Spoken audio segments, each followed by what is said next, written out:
you can say, one of the most amazing episodes of our season 4 of API Alchemy.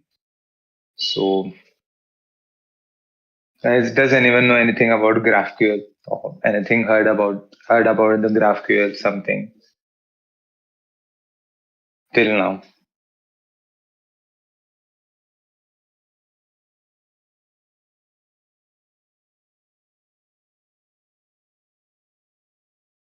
We will interact with GitHub API using GraphQL today. See,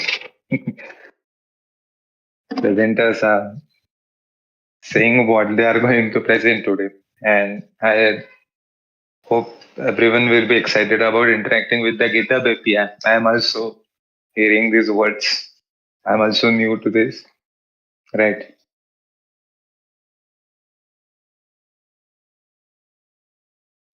Does anyone know anything about GraphQL or has heard anything? Oh, surprise quiz. Okay, presenters on fire, right? Surprise quiz. Okay, so I think today's episode will be, you can say, hit episode, right? Blockbuster episode of our FOSS Files. Uh, I think everyone is excited. Uh, Let me see. Has everyone or like Aditya, are we good to? It is 9:40. I think we should start. Okay, we should start, right? Yes, sir. Yeah. Okay. So over to Aditya. So I welcome everyone to the third episode of FOSS Files Season 4, that is mapping the graph. And today we will look at this technology, the query language called GraphQL. We'll see how we can design APIs.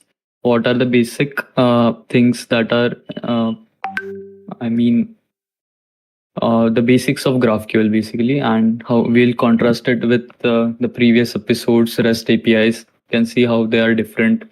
We'll see what are the advantages and everything. So uh, let us start. Over to you, Yash.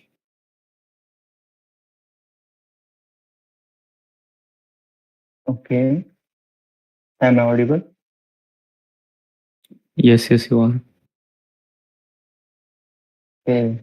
Hola everyone and very good evening all. So are you ready to deep dive into the world of GraphQL?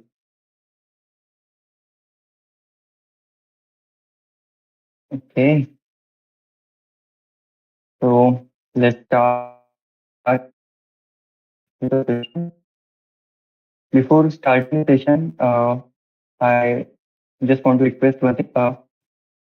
If you know something or if you even don't know and want to ask any doubt, so feel free to ask and unmute yourself.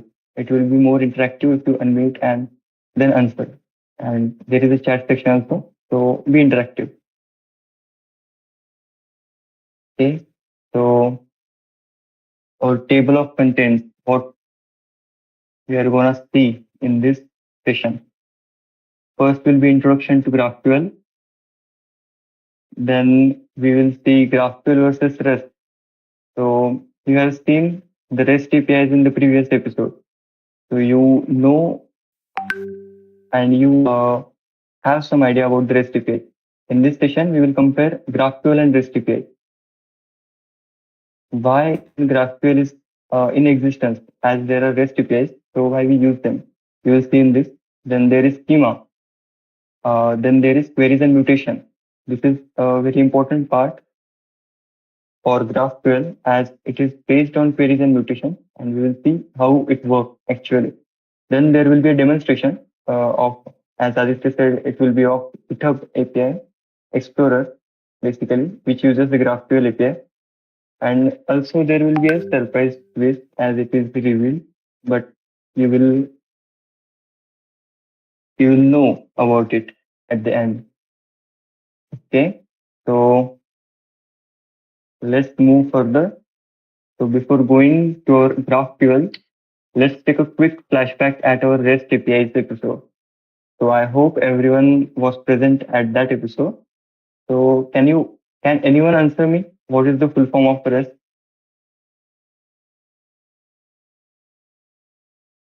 Anyone remember what was the full form of REST? Okay, lots of people are typing.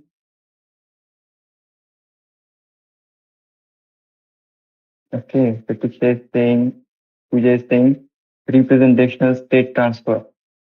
Right, it's correct. Okay, then can anyone tell me which HTTP method is there to retrieve the data? There were many methods, right? To read the data, retrieve the data, to modify the data. Okay, Tanish, Prithviraj, Pooja. Yes, Harshvardhan is correct. Get. Okay. Be fast, guys. Then can anyone tell me the status code for not found? We have seen this many times, right? Okay, Harshvardhan, Tanish, Pooja, Prithviraj, correct. Ashutosh, it's 404. Correct, Pratiksha, too late. You have seen this many times on the read code contest or many websites. Not found status. Okay, so I got the idea. Everyone knows what they have learned in the previous episode. So let's move towards our today's content, which is GraphQL. So it is introduction to GraphQL. What is GraphQL? तो आप देखते होंगे कि GraphQL में there is one capital Q and capital L, then there is a word graph. तो यहाँ पे capital Q and L is query language. It is basically a query language. इसके बारे में हम आगे और पढ़ेंगे. What is query basically? और graph, यहाँ पे ग्राफ वर्ड का मीनिंग आपको डीएसए में आपने ग्राफ पढ़ाई होगा, पर इससे उसका वर्किंग रिलेटेड है. अब GraphQL अपना वर्किंग ग्राफ के हिसाब से हमें दर्शाता है.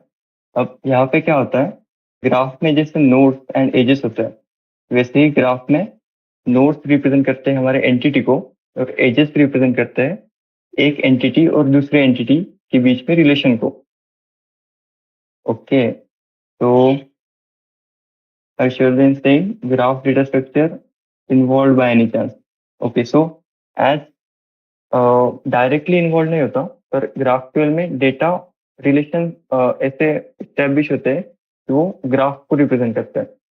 तो data is entity are related to each other in the form that they are very complex and related by edges. As there are many entities, they are related by many relations in between those entities. Okay, so I hope you are clear with the word GraphQL. Okay, so how was it invented? इसके पीछे भी एक interesting story है. अब GraphQL Facebook ने invent किया था और 2008 के आसपास 2006 के आसपास उन्होंने एप्लीकेशन लॉन्च किया था फेसबुक ने अपना खुद का. और जैसे जैसे फेसबुक की ग्रोथ होने लगी तब उन्होंने मोबाइल एप्लीकेशन पे डेटाबेस फिच करने के लिए उन्हें इश्यूज आने लगे. और जब 2010 में एक फेसबुक को बहुत ज्यादा लोग फेसबुक को यूज करने लगे और उनका डेटाबेस एक्सपोनेंशियल ग्रो होने लगा. जब उन्हें नेटिवली ऐप में जब डेटा फेच करने की कोशिश की तब उन्हें बहुत सारे इश्यूज नजर आए. उसमें बहुत सारे इश्यूज कि जैसे वो रेस्ट एपीआई यूज कर रहे थे, GraphQL के पहले सब कंपनी रेस्ट एपीआई यूज कर रहे थे, तब जब भी वो रिक्वेस्ट करते थे तो उन्हें चंक्स ऑफ डेटा मिलता था, जबकि उन्हें चाहिए था सिर्फ a piece of data. It is like you wanted a snack for your stomach, but you are getting a preset meal. Like you wanted a small thing and you are getting chunks of data. तो इस issue के वजह से उनका data retrieval और data के लिए बहुत इनएफिशिएंट हो रहा था. इसलिए उन्होंने क्या किया, 2012 के आसपास 11 के आसपास GraphQL को इन्वेंट किया. और GraphQL की मदद से उन्होंने जो भी डेटा था उसको क्वेरी के हिसाब से और क्लाइंट के स्पेसिफिक नीड के हिसाब से फेच करना चालू किया। अब ग्राफक्यूएल के इन्वेंट होने के बाद 2012 टू 2015 ये फेसबुक के इंटरनल में ही रहा और 2015 में उन्होंने उसे पब्लिक कर दिया।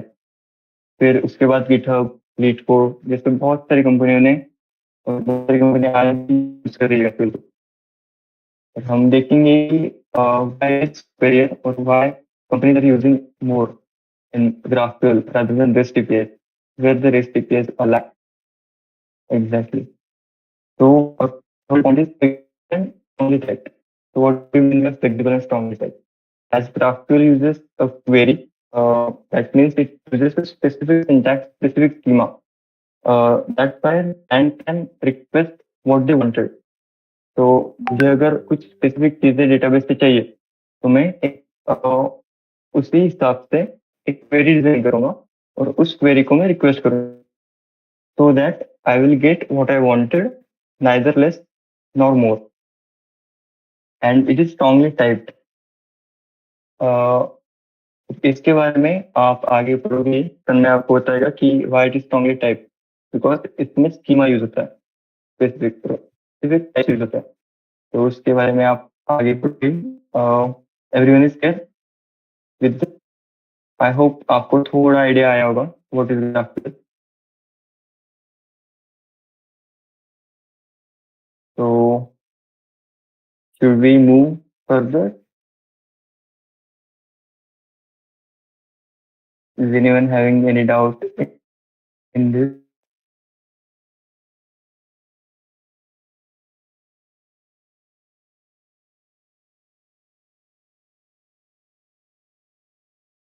Okay. Okay, so let's move further.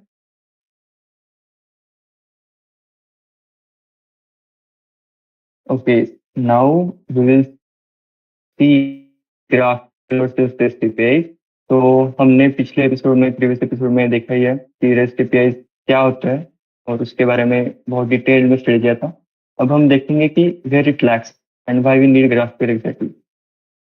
तो इसमें मेनली डिफरेंस होता है डेटा फेचिंग का। तो there are 3 point: data fetching, over fetching and under fetching and endpoint structure. तो इसमें आपको समझाना हो तो मुझे लगता है मुझे एक एग्जांपल लेना चाहिए। तो ये पॉइंट्स हम याद रखेंगे और एक एग्जांपल के मदद से हम इसे और समझेंगे। तो let's take an example database. Okay, so suppose there is an imaginary website pokemon.com और उसने हमें एक API प्रोवाइड किया। अब वो API क्या प्रोवाइड कर रहा है? हमें कुछ नेम्स, देन उनके टाइप्स और उनके मास्टर के name. I hope everyone know Pokemon.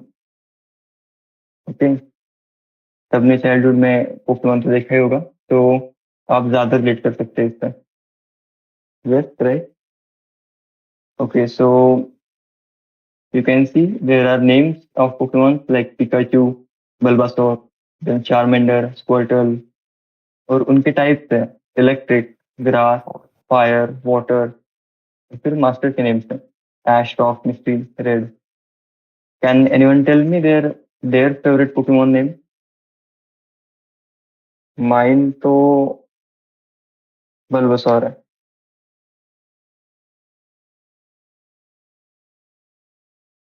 आप अपना फेवरेट पोकेमॉन बता सकते हैं। ओह, कुछ राज RCS. Okay, cool. Merodon, nice. Togepi,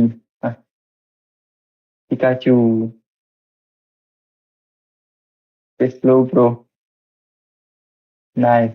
Okay, everyone has watched Pokemon, right? Togepi. Okay, तो अब देखिए यहाँ पे बहुत सारे टाइप्स है, इलेक्ट्रिक, ग्रास, फायर, वाटर। अब एक टाइप के भी बहुत सारे पोकेमॉन हो सकते हैं, राइट? अब कोई मुझे बता सकता है कि आई थिंक अंकन आपका माइक चले तो आप अनम्यूट कर सकते हैं। ओके, तो there are many types, right? और एक टाइप के भी बहुत सारे पोकेमॉन है, राइट? तो कोई मुझे बता सकता है कि और कोई इलेक्ट्रिक टाइप का पोकेमोन आपको याद आ रहा हो, या फिर ग्रास टाइप का पोकेमोन? जिससे ग्रास टाइप में और स्नीवी है, और zapdos, राइट? राइट है। और मैग्नेटाइट है, right? Chikorita, Psyduck, right. Okay, so there are many Pokemon of same type also, and you can even imagine one master can have many Pokemon. So you can imagine now how complex this data is. The entities are related in between. तो एक type के बहुत सारे Pokemon हो सकते हैं, और एक मास्टर के पास और भी सारे पोकेमोन हो सकते हैं. तो it is so you can now imagine why it is called a graph data structure. There are many entities, name, type, master, and they are interrelated between them. So there are nodes and there are edges of relations in between them. So everyone is clear with this database, क्योंकि हम उसी database के आधार पर अगले पिछले तीनों point हम cover करेंगे. Okay, so should we move further?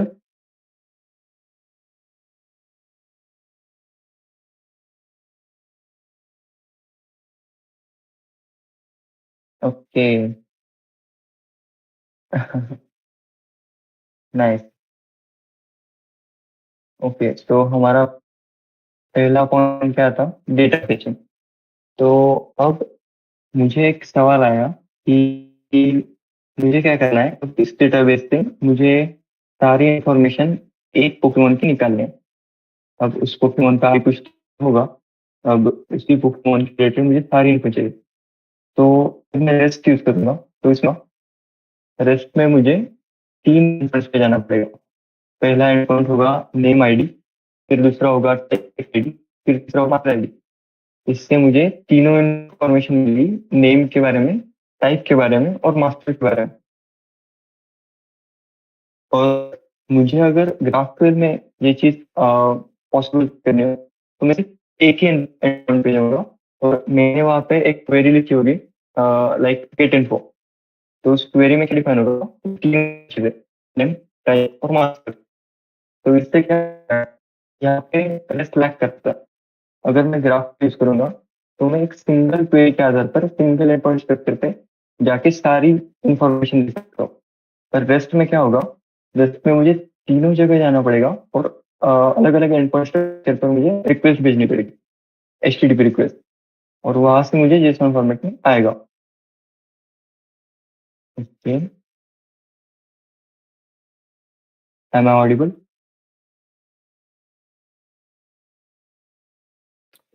Yes, yes, you are. Okay. Okay, तो we are learning about data fetching. तो डेटा फेचिंग में क्या हो रहा है? अगर हम रेस्ट में इसे रिक्वेस्ट करें, एक आईडी, एक पोकेमोन है जिसकी कुछ आईडी है, और उस आईडी के लिए मुझे उसके सारा डेटा चाहिए, लाइक नेम, टाइप और मास्टर. तो अगर मैं रेस्ट यूज करूंगा, तो मुझे 3 एंड पॉइंट स्ट्रक्चर पे रिक्वेस्ट भेजनी पड़ेगी. वो 3 एंड पॉइंट स्ट्रक्चर पे जाके वो मुझे नेम, टाइप और मास्टर ला के देगा. पर अगर मैं ग्राफक्यूएल यूज करूं, तो एक सिंगल एंड पॉइंट स्ट्रक्चर पे वहां पे क्वेरी डिफाइन होगी गेट इन्फो, जिसमें स्पेसिफाई होगा नेम, टाइप और मास्टर नेम. तो मुझे एक सिंगल एंड पॉइंट स्ट्रक्चर पे सारा डेटा मिल जाएगा. तो here the REST API is lack. तो मुझे एक सिंगल एंड पॉइंट स्ट्रक्चर पे जब मुझे डेटा मिल रहा है, तो मैं बार बार क्यों कॉल करूँ, right?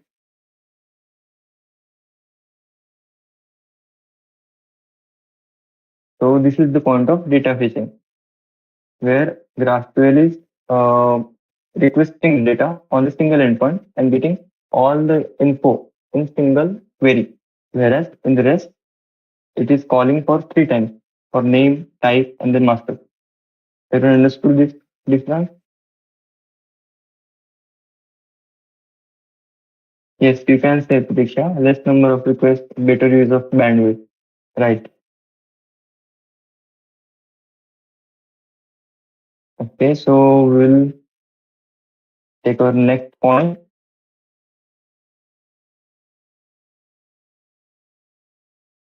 Which is over fetching of data. Okay, so अब मुझे एक और क्वेश्चन आया कि मुझे फोन का सिर्फ नेम चाहिए और मुझे बाकी कुछ नहीं चाहिए, तो मैं क्या करूँगा? रेस्ट पेज में एक रिक्वेस्ट डालूंगा उस आईडी के लिए pokemon.com/api/id। अब क्या होगा जब मैं रेस्ट में रिक्वेस्ट करूंगा तब क्या हुआ, वो रिक्वेस्ट देगी और सर्वर मुझे एक स्पेसिफिक डेटा स्ट्रक्चर रेस्ट के लिए डिफाइन होता है, वो पूरा का पूरा डेटा स्ट्रक्चर क्लाइंट साइड पे लाके रख देगा। अब इसमें क्या क्या डिफाइन है? आईडी डिफाइन है, name, type, master, height and weight. जबकि मैंने सिर्फ नेम मांगा था। अब मैंने सिर्फ नेम मांगा था पर उसने मुझे सारी चीजें लाके दी, लाइक हाइट एंड वेट भी। अब it is inefficient data, like I don't want this, right?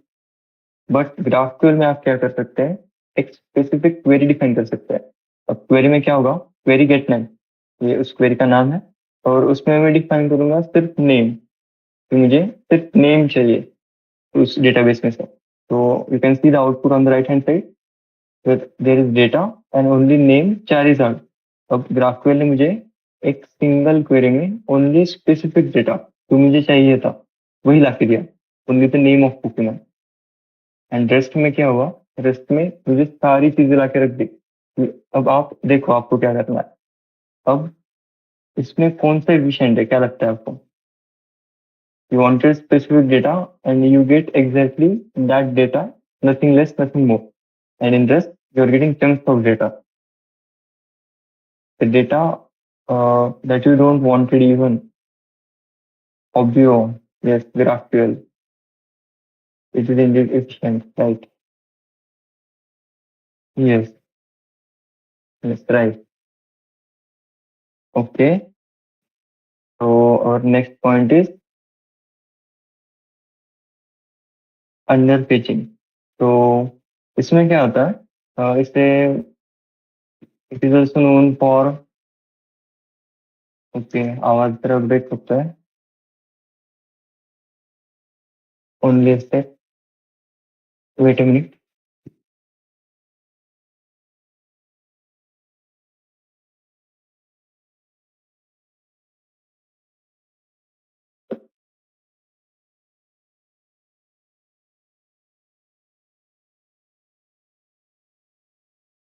Okay, is my voice clear?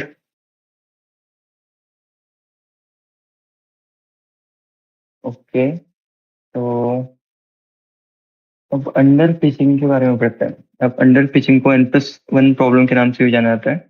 इसमें क्या हुआ, अब इमेजिन मुझे पोकेमोन का नेम भी चाहिए, टाइप भी चाहिए, फिर और उसके पास जो मास्टर है, जो उसका मास्टर है, उसके पास और कौन कौन से पोकेमोन है उसके बारे में भी डेटा चाहिए। अब this is very complex query, right? मुझे ना कि ओनली नेम टाइप चाहिए, उसके मास्टर के पास कौन कौन से पोकेमोन है वो भी चाहिए। तो अगर मैं रेस्ट का यूज करूँ तो रेस्ट में मैं फिर एक रिक्वेस्ट करूंगा और वो फिर से मुझे एक फिक्स डेटा स्ट्रक्चर देगा, like it has given me before, ID, name, type, master, height and weight. It is same, right?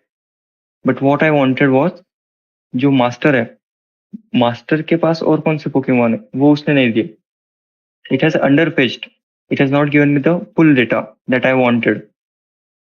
But अगर आप ग्राफक्यूएल यूज करें तो आप देख सकते हैं कि वहां पे एक क्वेरी डिफाइन है, क्वेरी गेट डेटा, जहां आप सिफाई किया है कि मुझे नेम चाहिए, type, types name, then master, and in master I have defined Pokemon and their name. So इससे क्या होगा कि उसके मास्टर के पास और कौन कौन से पोकेमॉन वो भी मुझे देखेंगे। So in rest API it has given only Ash, but Ash के पास और कौन कौन से पोकेमॉन है वो भी मैं यहाँ पे देख सकता हूँ, like Bulbasaur and Charizard other than Pikachu. तो अगर मुझे और एक एनालॉजी देनी हो, अब ये तीनों पॉइंट तो आपने कवर कर ही लिए कि रेस्ट एपीआईज और ग्राफक्यूएल में there are basic differences of data feature, like it under fetched, over fetched. There is no problem with GraphQL in respect to these points. So अगर मैं एक एग्जांपल लूँ तो आप इमेजिन कर सकते हैं कि आप अगर एक रेस्टोरेंट में गए, अब आपको भूख लगी है और आप एक रेस्टोरेंट में गए और आप रेस्टोरेंट में देखते हैं कि मेनू है। अब मेनू में बहुत सारे प्रीसेट मील्स हैं जो डिफाइंड है, पर आप वेरी पिकी हो और आपको वो नहीं चाहिए, आपको कुछ स्पेसिफिक थिंग्स चाहिए। लाइक आपको कुछ स्वीट ज़्यादा चाहिए, स्पाइस थोड़ा कम चाहिए और लॉट्स ऑफ वेजिज चाहिए। तो आप क्या करोगे कि एक स्पेसिफिक वेटर को लिख के दोगे कि मुझे ये चाहिए और इतना ही मैं चाहता हूँ। तो वेटर क्या करेगा, उसी हिसाब से आपकी डिश प्लान करेगा और आपको सर्व करेगा राइट सेट में। तो आपको क्या मिला, आपको वही चीजें मिली जो आपको चाहिए थी, rather than having a preset meal जो मेनू में डिफाइन थी। So which is better, getting a specific meal of your customized needs और getting a preset meal जिसमें बहुत सारी चीजें होंगी जो आपको नहीं चाहिए। Custom, right? Okay, I hope this example your idea of basic fundamental idea of GraphQL। GraphQL यही फंडामेंटली करता है, वेब एप्लीकेशंस को ऐसे डिजाइन करता है, एपीआईज को ऐसे डिजाइन करता है कि वो क्लाइंट के स्पेसिफिक नीड्स को सर्व कर सके और only efficient use of data कर सके। So this is all about introduction comparison. So I hand over the session to Tanmay to take the next part. I hope everyone has understood. If you have any doubt, type it in the chat or you can ask or unmute yourself.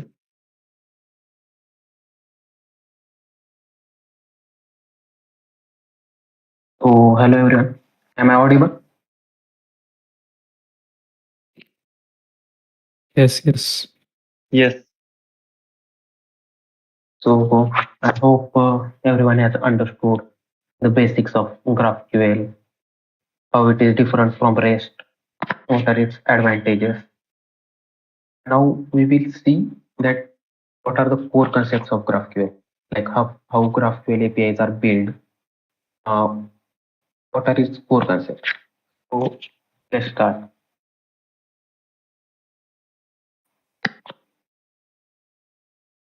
So, first thing is schema.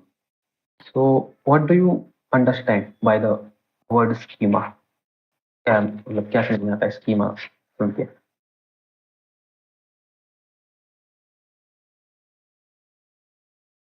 Design, okay. Structure, yeah. Order, display.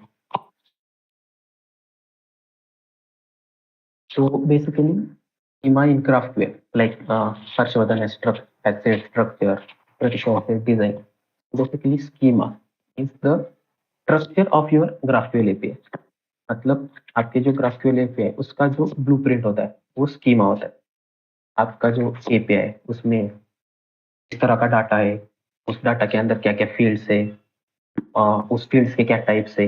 As Yash has told that GraphQL is strongly typed. तो उस data के fields के क्या types है, different data के बीच में क्या relations है, वो सब हम स्कीमा में डिफाइन करते हैं। और जो अवेलेबल ऑपरेशन है लाइक क्वेरीज एंड म्यूटेशन, जिसके बारे में हम आगे पढ़ेंगे, वो भी GraphQL में ऑलरेडी स्कीमा में हम डिफाइन करके रखते हैं। स्कीमा क्या होता है कि तो it act as a contract between the server and client. हमने क्या किया, स्कीमा डिफाइन करके रख दिया सर्वर पे। तो अब क्लाइंट को पता है according to that schema I can perform operation. Like client knows what type of data is available on the server, what type of different operations he can perform and on that API. So everyone understood about the schema.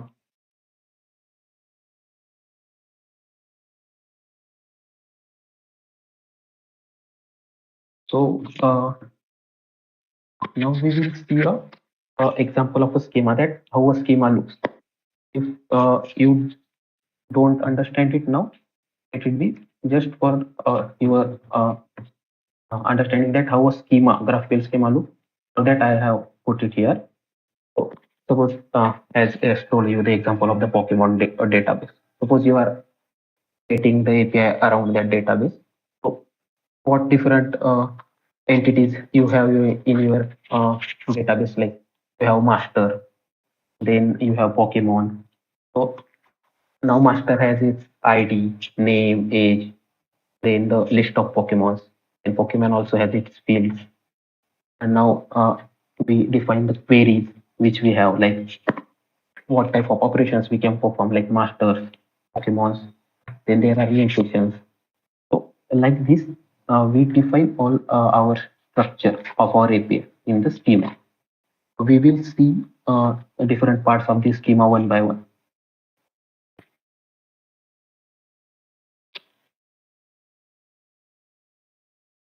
So first is the types.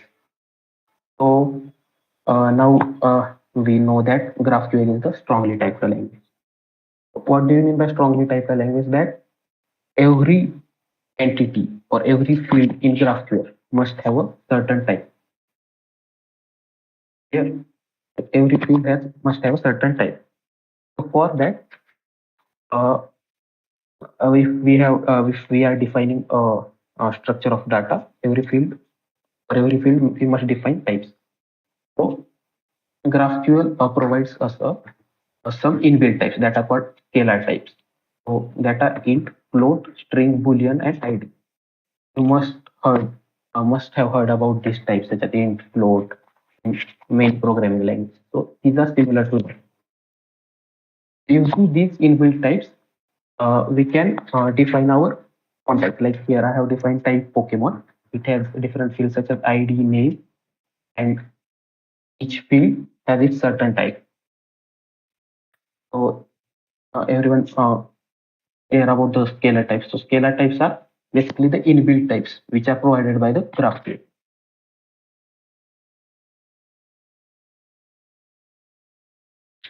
Okay, can we move forward?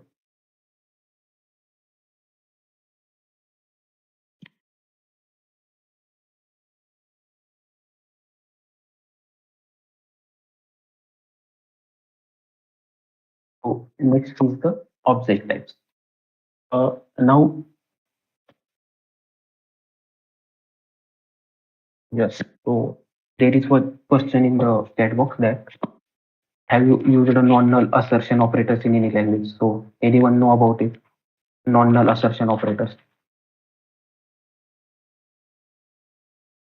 A reply, guys.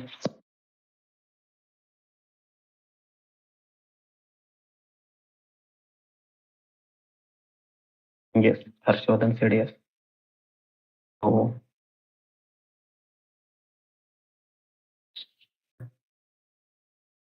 SQL, yes. So similar to SQL, where you have defined the schema, and in that schema you have defined that some certain field cannot be null. So similarly, if in GraphQL schema you have to define that certain field cannot be null. So for that we use exclamation mark. Like in the you can see that in the type master the ID field is cannot be null because it has exclamation mark in front of it. Understand? So next is the object types. So basically, object types represent the entities in your API. Means you have your database, so it must have different entities that cannot be represented by the simple inbuilt types which are available in GraphQL, such as ID, int, float, like that. So what we can do is we can define our own types such as master, Pokemon.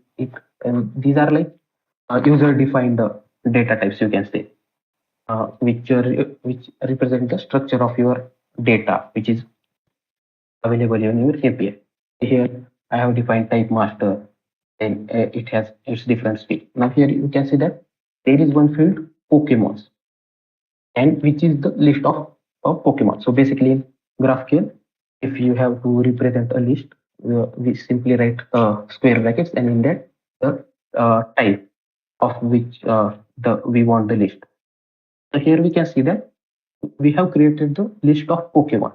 So in GraphQL, you can also use your own data types as the data type of other fields.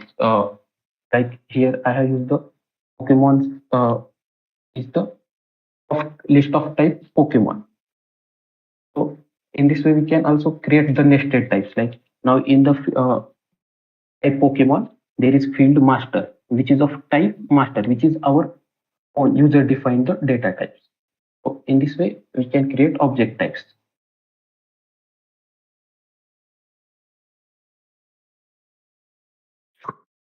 Everyone clear about the object types?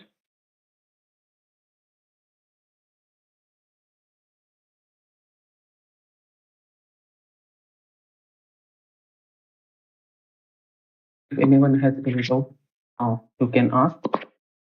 These things can be confused.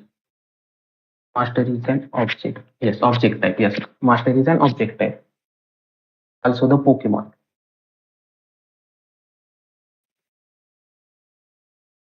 Everyone clear about the object types? These are basically the your own defined the data types. Everyone clear?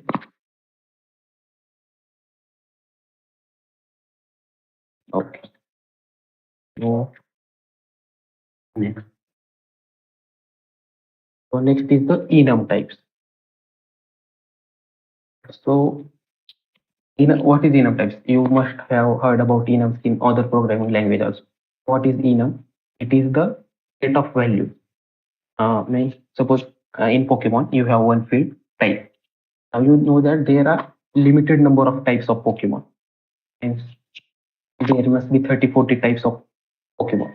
So you know that the field type must have a value in one of that 30-40 only. So what you can do is you can create a enum for that, and you can store all that values in that enum, which can be uh, which that field can be, and you can use that. Like here, I have created the enum for Pokemon a Pokemon type, and for the field type, I have used the type as Pokemon type. So this will help in maintaining the data integrity. Like type field can be one of these values only. So everyone clear about enum types?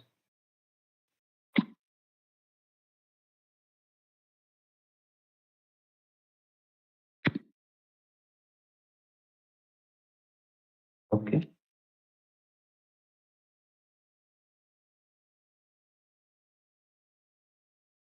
So next is the input types. तो अब हम GraphQL में queries and mutations use करते हैं. तो अब जैसे हम REST APIs में जब हम पोस्ट रिक्वेस्ट करते तो एज अ बॉडी हम उसमें डेटा पास करते थे, जो कि हम सर्वर पे जाके उसको डेटाबेस में ऐड करते थे. तो वैसे ही जब हम GraphQL में क्वेरीज और म्यूटेशंस को वेरिएबल्स या आर्ग्यूमेंट्स पास कर सकते हैं करने होते हैं, तो instead of passing the variables one by one, what we do is we define a type of input type, which is also which of type input. Like here I have defined the Pokemon input. So and we can define its fields like name, type, and instead of passing the variables or arguments one by one to the queries and mutations, or what we can do is we can pass this Pokemon input as a variable, which again help in managing your data and efficiency of API. So you can will be more clear about these input types when we will see mutations. There we will pass the data as the input type. So everyone clear about input types? अगर कोई भी doubt है तो पूछो.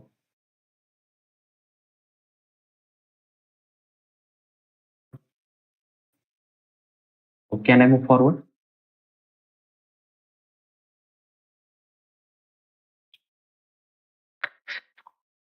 Reply line.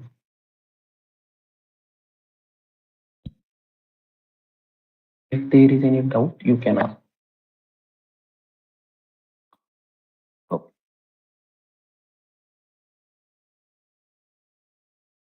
So now the most interesting and the important part of the GraphQL APIs, that are queries. So basically query is also one of the type which is called as a root type in the GraphQL. So we use queries to fetch the data from the server. जैसे कि हम REST APIs में क्या use करते थे data fetch करने के लिए, कोई बता सकता है कौन सी method? Get. So similarly, in REST APIs we use get method to fetch the data. So similarly in GraphQL we use queries to fetch the data from the server. So how we define query in our schema? Simply we write type query, and in that we define all our queries. Like here I have defined the get Pokemon and get Pokemons. Then in get Pokemon we also pass we'll also define which arguments it needs. Like get Pokemon needs ID, and then we define which type of data it will return. Like get Pokemon will return the Pokemon, and the get Pokemon's query will return the list of Pokemon. Clear? So in this way we define the query in our schema. Now how we make a request to this query, or how we perform this query on the client side. So like here we can see, simply write query, then in curly braces the name of the query which we want to perform. Like here I have written the get Pokemon. Okay, we pass our required arguments or variables, and then again in curly braces we pass the fields which we need in response. Like now get Pokemon return the data type Pokemon, but we mean Pokemon has different fields such as ID, name, type, weight, height, master. But we may need not all these all that fields. We need only name and type.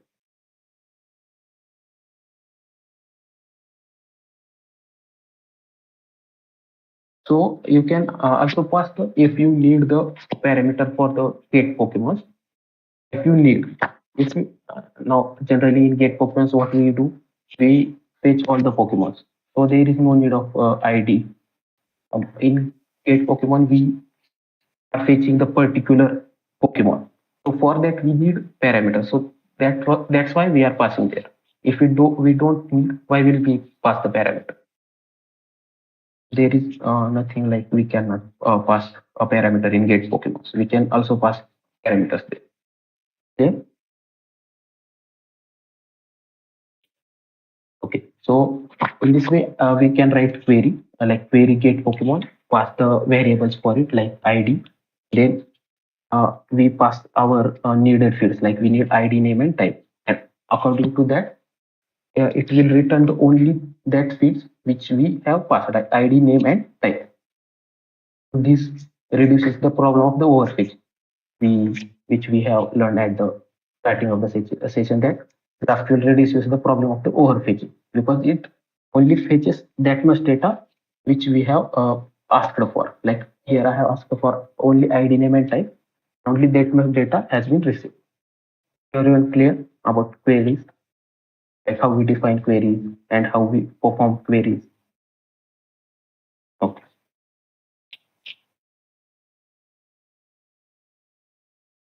So next is a nested query. So yes, I have told you about that. The GraphQL also resolve the problem of the underfetching. Like if we need a certain type of data, then in REST APIs we have to perform different queries, and each query will not means a single query cannot return all the data that we need. But in GraphQL, what simply we can do is, now they need the name of the Pokemon, then the type of the Pokemon, but also we need the name of the master of the Pokemon and its ID. So in REST APIs, what we have to do is we have to perform two queries and get the data. But here what we can do is we can write nested query. Like in master, also we define which fields we need. Like here I have defined the ID and name. According to that, it has written with the data, like name of Pokemon, type of Pokemon, and also the ID and name of the master of the Pokemon. So everyone clear about the nested query?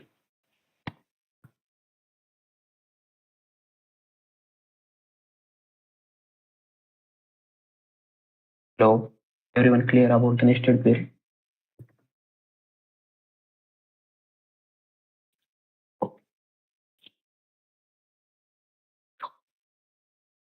Next is the mutations. Like queries, we have used for getting or taking the data from the server. Mutations we use for the modifying the data on the server. And like in the REST APIs, what methods we have used for modifying the data on the server? Anyone tell?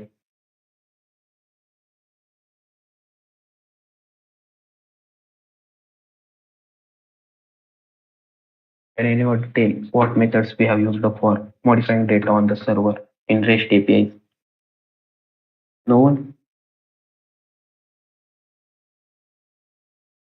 Oh, patch. Oh, patch. Okay. Post is also used for modifying the data on the server. Means we are adding the data on the server. Means we are also modifying the data on the server. Yes. Delete. Yes. So these different methods we have used for modifying the data on the server in REST API. So similarly in GraphQL, we use mutations for modifying the data on the server. So similar to query, we can define the mutations in our schema, like type mutation, then the name of our mutation, that is create Pokemon, then the variables which we want to pass.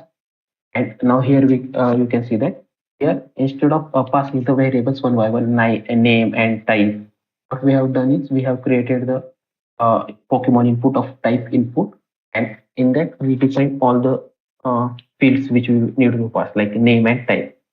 And instead of passing one by one, we pass it as a whole as an object, you can say. And then yes, we use mutations for all the modifying methods of the REST. Only mutation, we use only mutation. And then we write the return type of the our mutations. Like mutations also can return the data, like if our uh, operation is successful, according to that it will return the data. So in this way we can define the mutation in our schema. Now how to perform the mutation from client side? Similar to query. Write the mutation, then in curly braces, name of our mutation, like here it is create Pokemon.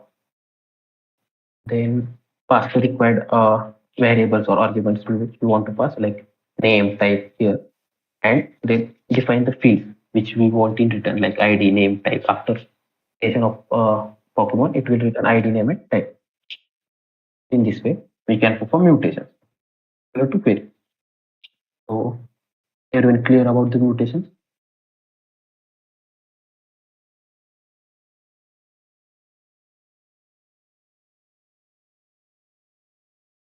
Okay.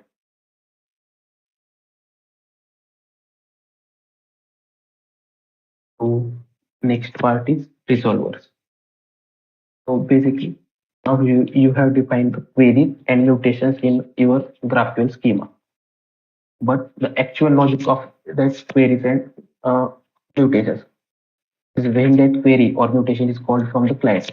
What actual will happen? What is the logic that is written in the resolvers? Like means basically resolvers connect your GraphQL schema with your data source. Like if there is certain query, like here get Pokemon. After get Pokemon query is called, and how it will fetch the data from the your database, your data source, or what way logic that you write in resolvers. And similar for mutations, you have a mutation create Pokemon, but how it will actually work, how it will add the data into the database, that we write into the resolvers. This basically resolvers act as a bridge between your schema and your actual database or whatever data source. Everyone clear about the resolvers? Yes, resolvers are the actual logic behind all queries and mutations. Everyone clear about resolver?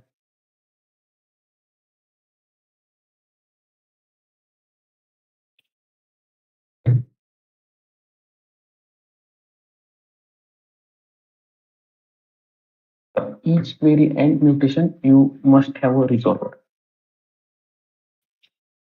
Getter and gettering. Oops. Means for analogy, you can see compare it, but we cannot compare it directly. It is similar to that, like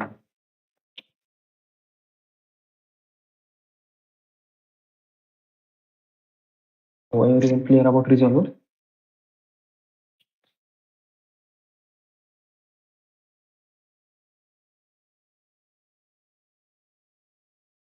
Everyone about the resolver? Can we move forward?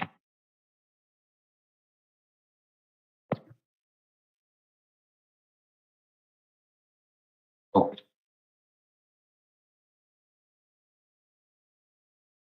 So next is the subscription.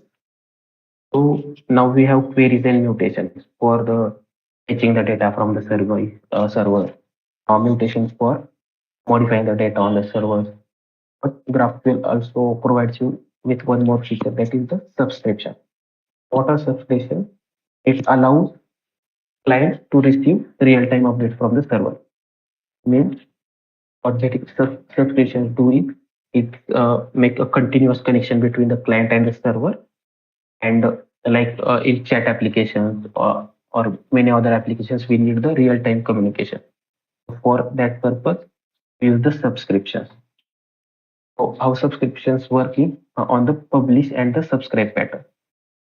So what we do is we define different topics in our GraphQL schema. So basically, topics means you can say certain event or anything, and each user can subscribe to that topic.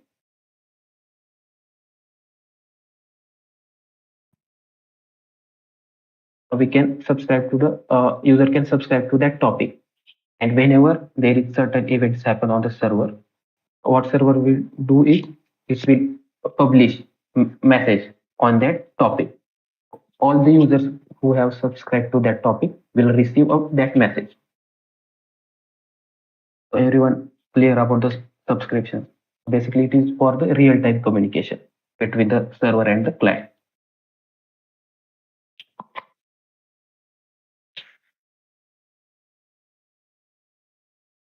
Yes, subscriptions are usually implemented using the web sockets, which we will see in the next episode.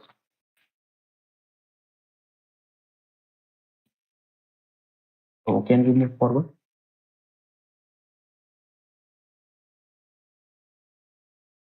So that's all from my side. Now I hand over the session to the Yash. So everyone clear about Okay, the am I audible? part in? Yes, you are. Okay, I hope everyone is clear with the Tanmai's part. Okay, there are small topics, Apollo and Digra from there, but I just want to know कितने लोग यहाँ पे अभी भी है और they are not sleeping. Just type yes in the chat. If you are not sleeping and you are here with us, just type yes.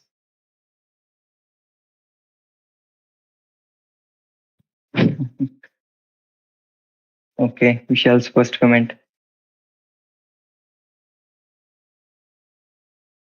Okay, nice. Soham, Harshvardhan, Diksha, Vishal, Dhiraj, Kartikeya, Tanesh, Dattavai. Okay, nice, nice. Okay, so let's take a topic, Apollo.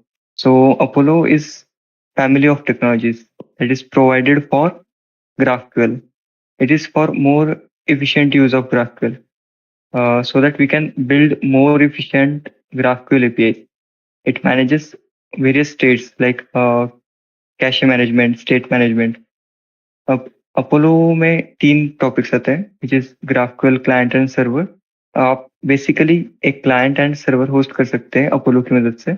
अब front end में आप एक Apollo का code लिखते हैं, फिर back and में आप एक अपोलो का कोड लिखते हैं, और इन बिटवीन ग्राफ क्वेरी के लैंग्वेजेस होते हैं. There are queries in between of GraphQL. So it helps GraphQL in that way. There are more tools, development tools like Apollo Engine. Also, there are various tools like Apollo Studio, Apollo Link, so that you can manage your client and server easily. Suppose you have written some query and you can manage that query in Apollo Engine. So you can see what time that specific query takes. Suppose if it takes 200 milliseconds and you know that it should not take more than 100 milliseconds. So you can resolve that query again by looking at the GraphQL query. And after resolving, you can see the changes on the GraphQL engine so that it is now reduced to 100 milliseconds. So it helps in that way to manage your APIs, to build your APIs. And also you can test your GraphQL APIs there. Like you have tested your REST APIs on Postman. You can also test your APIs on the GraphQL client or server hosted at your local host by Apollo. Okay. Have you understood about Apollo?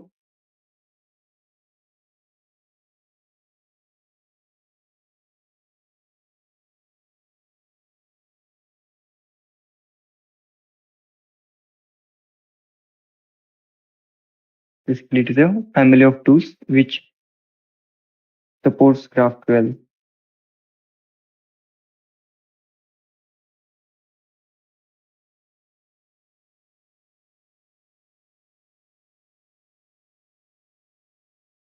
Hello, am I audible?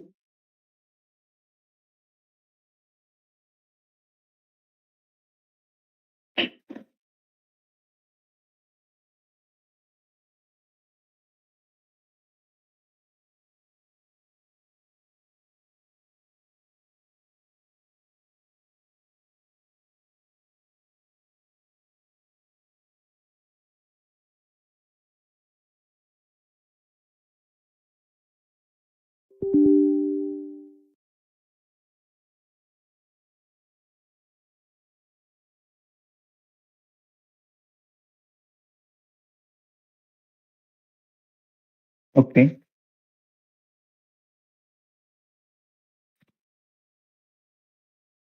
Okay, so let's move further. Our next topic is dgraph.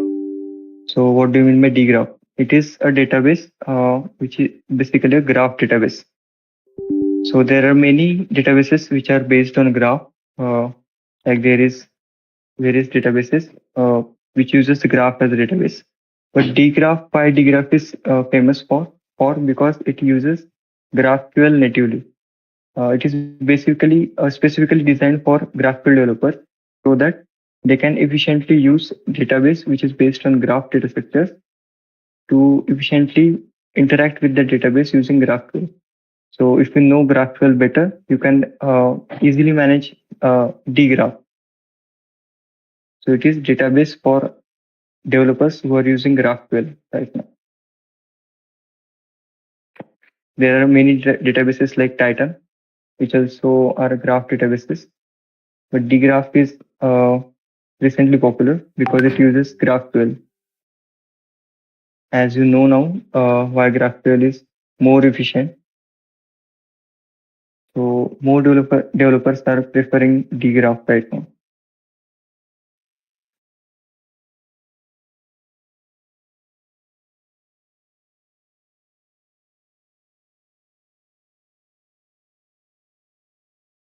Okay, so I hope everyone is clear with all the topics that we have covered in this session. Is anyone having any doubt? You can unmute yourself. You can ask.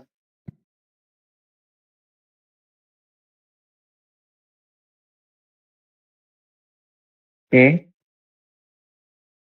So the thing you have waited for, और आप जिसका इंतजार कर रहे थे, which is quiz. So all about quiz will be taken by Aditya. So over to you, Aditya. Yes, thank you, Yash. So before we go to our quiz, one thing we missed out on, that is the demonstration part, and you will require it in the quiz. You have to actually write queries in the quiz. So let us switch to my GitHub screen. So this you can simply search for GitHub Explorer on any search engine, and you should uh, land on this site.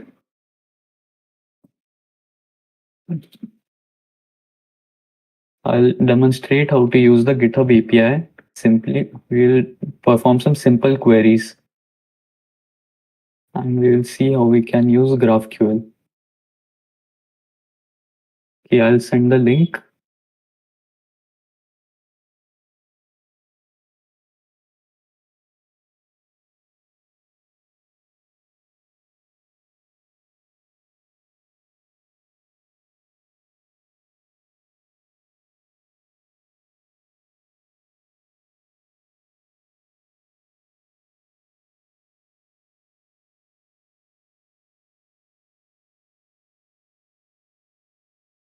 All right.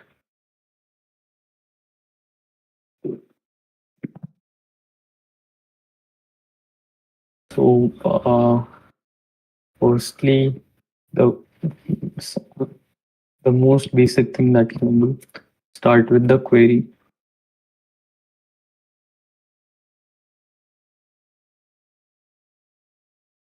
Is everybody on the same page? You have to actually sign in here. I have signed in into my GitHub account. Let us start.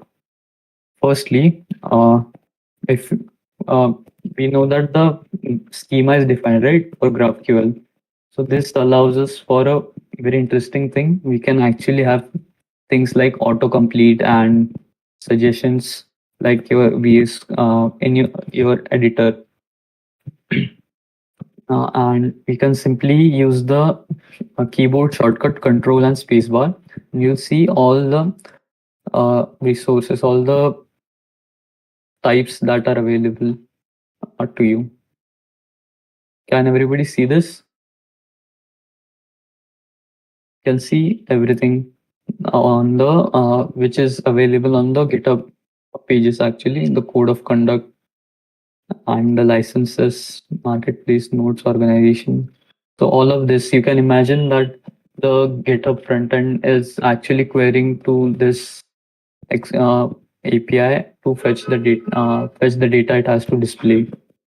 So the part we are most interested in is the user type on our graph.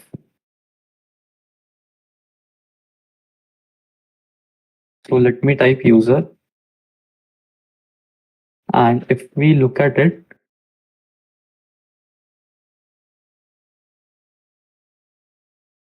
it is saying that I think it should say that it expects a variable called login, because we have to actually specify the username on GitHub.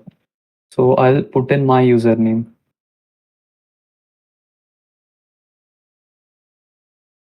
And then if we look at what all is available, you can see a lot of things.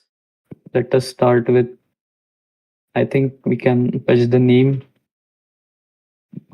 our URL. Let us query. You can see my name on the account and the URL on which my profile image is stored. You can follow this URL and it will take you to the image resource. What other things are available? Your bio. I don't think I have any bio set. You can see it returns an empty string. Then a lot of things. Email, just so This was the basic stuff. And now let us see the most interesting part of this, which are the repositories. What repositories that I own. So I think there are two structures here: a single repository and a list of repositories. All the repositories that I have. So firstly, we'll see what the repository does. So we can see it takes a simple variable, that is the name of the repository. I think I have a repository called tree body. So I'll just look into it, and you can see it says there's a syntax error because I think we have to also specify the stuff that we want to fetch from the repository. All the information about repository is here. Can't have it empty because it is like saying fetch me Pokemon, but you have to specify what Pokemon and what maybe the stats or everything. What exact properties of a Pokemon is what that you want. So let us see simply the description. There are a lot of properties, and most of these might not make sense to you, but they are used basically on the website of GitHub. Let us see if we can find a useful one.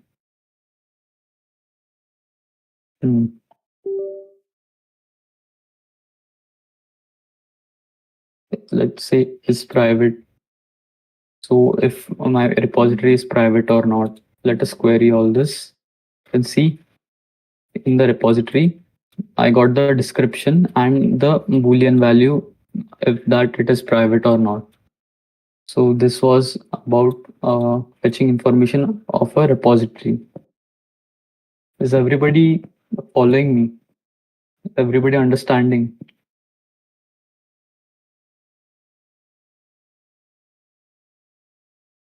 Right. So one more thing that we saw was a list of repositories. So let us see. So this was a list, but we can't directly display it. We'll have to use a structure called nodes and edges. So as the name suggests, GraphQL, we are working with graphs. So nodes and edges do come into play. Okay, Pratiksha is asking, how do we get to know we need a parameter to be passed here, because it is mentioned in the schema. It will throw an error if you don't. The required parameters, if you don't pass them, and if you send the query, it will give you an error response here, as well as syntax highlighting on the editor side. Anyway, so repositories, the first thing that we want is, let's say we want to fetch my first 5 repositories that I have made. So this concept is called pagination, where firstly, let's say I am the owner. I'm one node in a graph, and there are various repositories. So I am connected to all of those repositories, right? And this is a graph. But for better, what we can say, access control, we have to basically specify exactly what nodes that we want to fetch. Nodes are repositories in this case. So repositories, we want to, you can see various properties like the first, last, and these are the various properties by which you can filter privacy, visibility, affiliations, everything. Is a fork, is lock. So I'll use the first, and let's say I want to fetch the first 5 repositories that I made. So in here, you can see there are edges, nodes, total count, page info, everything. So edges, because we are connected to the nodes. Nodes are repositories. I'm reiterating this because it is important. Edges are what connect the nodes to us, and then the node. So for each repository, what properties we want. So this will be the exact same thing as the previous one, in which we fetch data for a single repository. here these are the fields that we want for each repository that we are going to fetch. So the same stuff, URL, let's say this time, and what all is the is empty, is for everything. So now we'll send this request. Let us see what we get. You can see we got the in the edges we got these 5 nodes. This is the URL of the first repo, second, third, fourth, and fifth. These are the first 5 repos I got. Let's say I want the last 5 repos. I'll simply replace it here, and if we go, let's see the last 5 repos come back. So this is how we work with the lists. If I wanted the total count of repos, I will simply remove all of this. You can see there is also a total count variable here. You can simply call that, and I'll get all the total number of repositories that I have on my account. In this case, you can see it is 16. Right. So this was repositories. And gists. Does anyone know what gists are? GISTs, GitHub gists.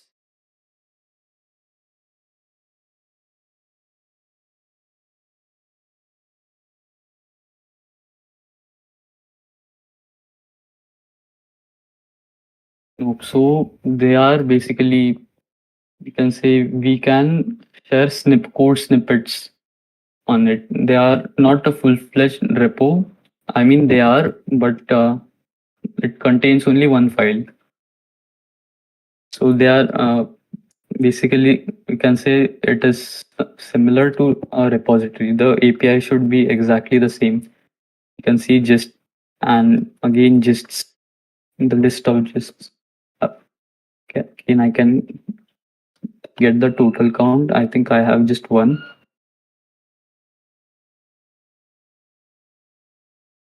So this, I think you got a pretty good idea of how to interact with the GitHub API. Don't think that this is, I don't think this is very complicated. What all I did was use the control space and look through the schema to find various resources. And this is, I think, easy. So all of this information now you can use to solve your quiz. For the quiz, I think now it's time for the quiz. Shall we start the quiz?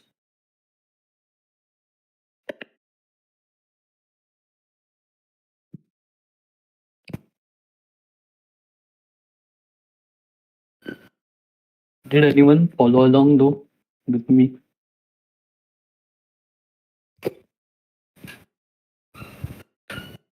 All right.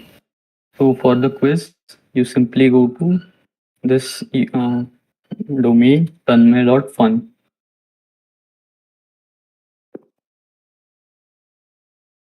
Can I zoom in?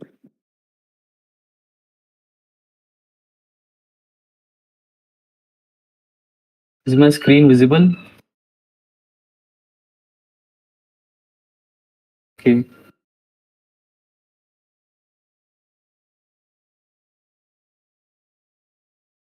Just 1 second.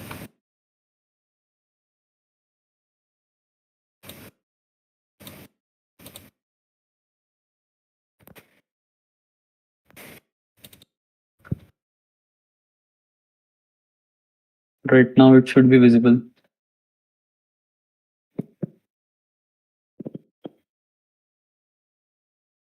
So you simply register, put a username like the last time.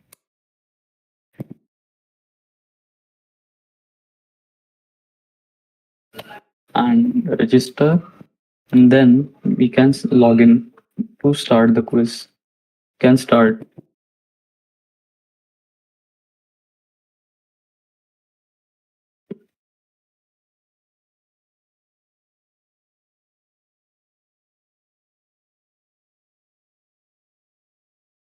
Any username that you can register with.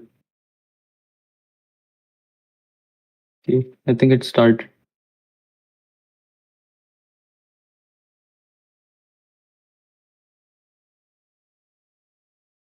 See, the first four questions are MCQs and the last four are queries.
I'll let everyone attempt and then we can solve it together as well.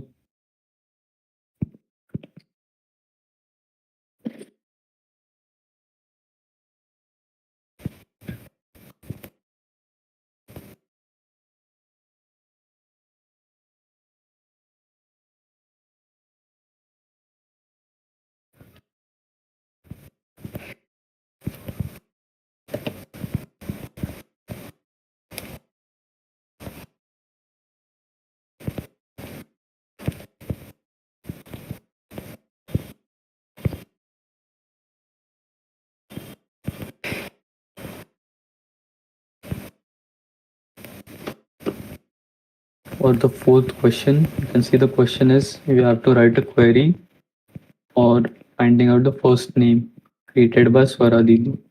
So we saw this exact query before where we fetched first five repos of my account. You have to fetch the first single repo.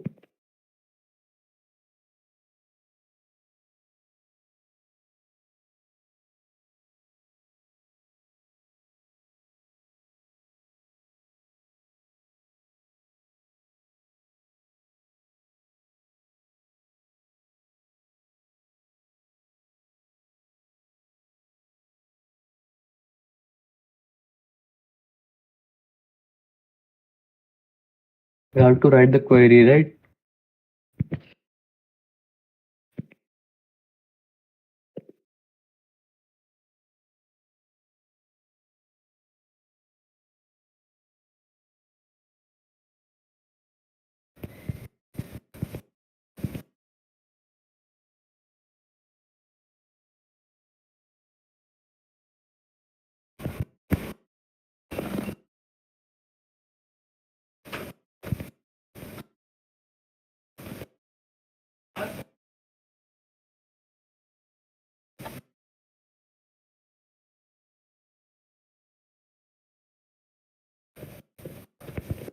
Is anyone still attempting?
Let us see the leaderboard once again. Pratiksha has scored 40. You can see the first question, very easy. What is GraphQL? A database management system, a query language, a front-end framework, or a programming language? And second question is which of these is a feature of GraphQL? Fixed data structure, overfetching, single endpoint, or limited get and post requests? Third question, what is mutation in GraphQL? I think the MCQs are pretty simple.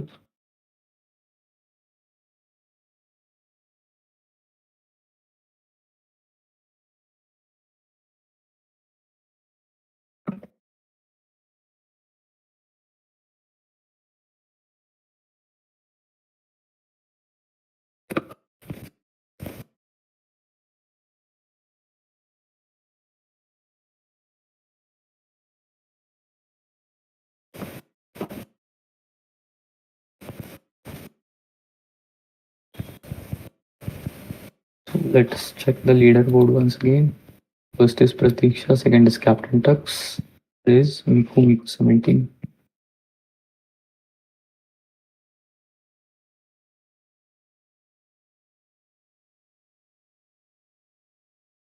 Right. 10th question. Yes, this is the easiest, I think, easiest query.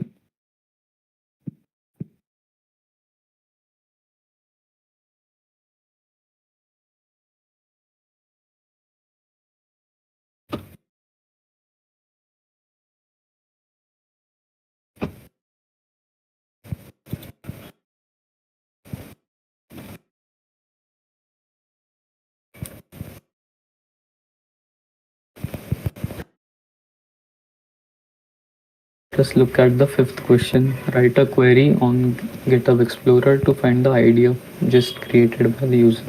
Yash. So this, as I demonstrated, was exactly the same as finding the ID of the repo.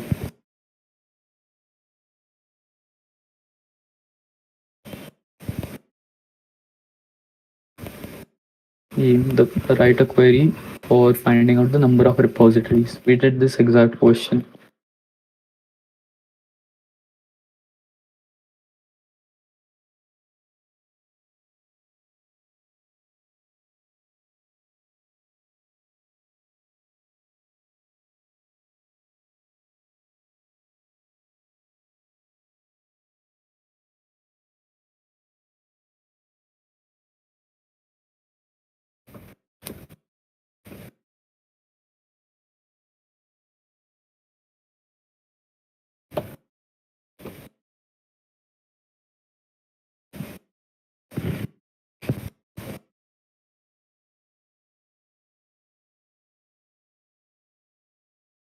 Is everyone still attempting?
Looking at the leaderboard, Miku Miku and Captain Tux are leading. Third is Pratiksha, fourth is Pooja.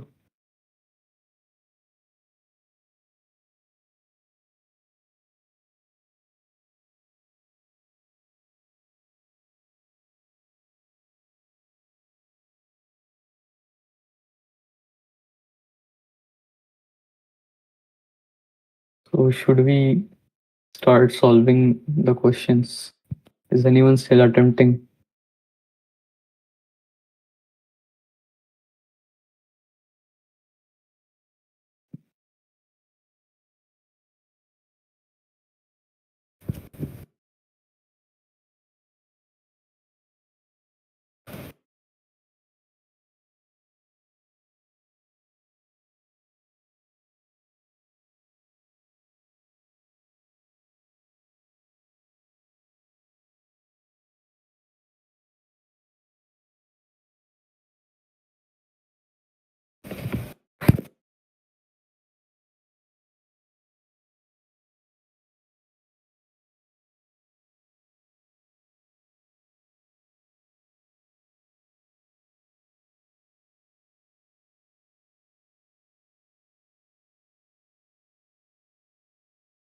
Okay, let us solve these questions now.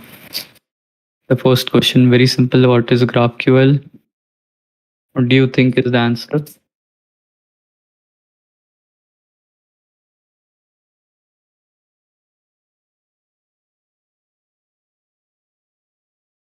B. Exactly. Correct. The next is which of the following is the feature of GraphQL?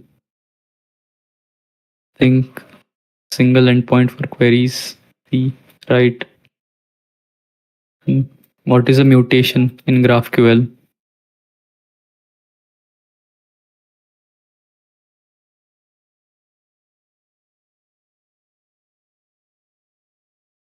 Exactly a way to modify server-side data. Now, query. I think you can see my Explorer. First repo created by Swarad. So I think it is just firstly the user login, and the username is Swara. We have to find the first repo created, right? I think we will just get the repositories, and here the first, I think we just need the first one. So one, and the name of that repository. Sorry, the first we have to go through edges and node, and then the name. Let's see. This is the first repo, personal site. We'll copy paste it. Yes, it is correct. Fifth question. Query on GitHub Explorer to find the ID of gist created by Yash. So we'll simply switch the username and have to find the ID of gist created by Yash. So will require gists instead of repositories. Gists, then same thing.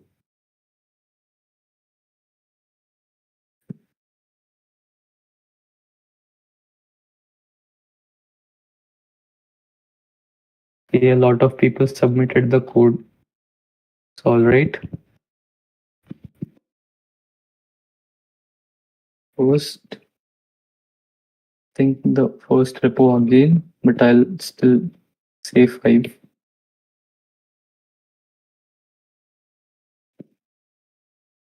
Again, I just know.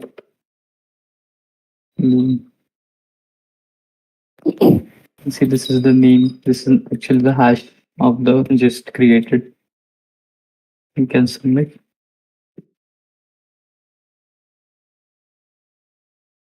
Actually, you had to find the ID, I see. So ID Simply, this is the ID. I'll copy it, paste it. Connect. Okay, right. The last two easy questions. Write a query. Find the number of repos for Tanmay 8. Replace the username. Number of repos. Again, the same thing. Repositories. And this time we'll just see the total count. Total count is 25. Yeah, that is a lot actually, but it is correct. The last question, to write a query to find the bio of Yash.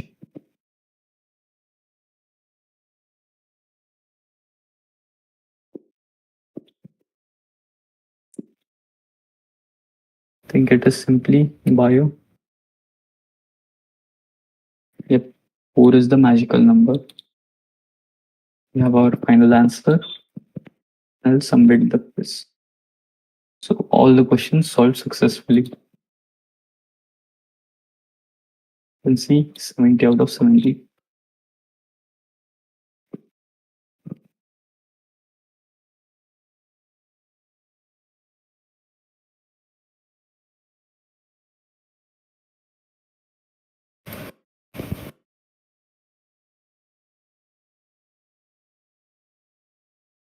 All right, so let us conclude now. I think this was a great session. We learned about what GraphQL was, how it is different from REST, and we also saw every single